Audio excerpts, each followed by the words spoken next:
Hello guys, welcome back to my vlog channel. आज चाहिँ हामी धान काट्न आएका छौँ। हेर्न सक्नुहुन्छ हाम्रो बाबुको खेत, हाम्रो पिताजीका खेत। यहाँ चाहिँ धान काटिरहेछन्। कति ठुलो छ हेर्नुहोस्। जता आएर उतै धानै धान छ। दुईजनाले उता काटेछन्।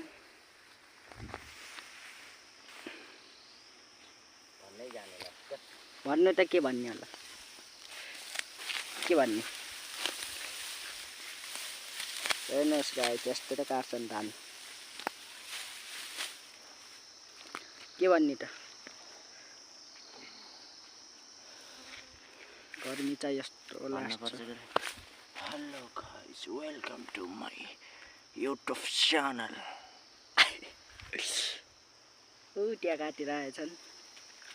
गर्मी त ठिकै छ।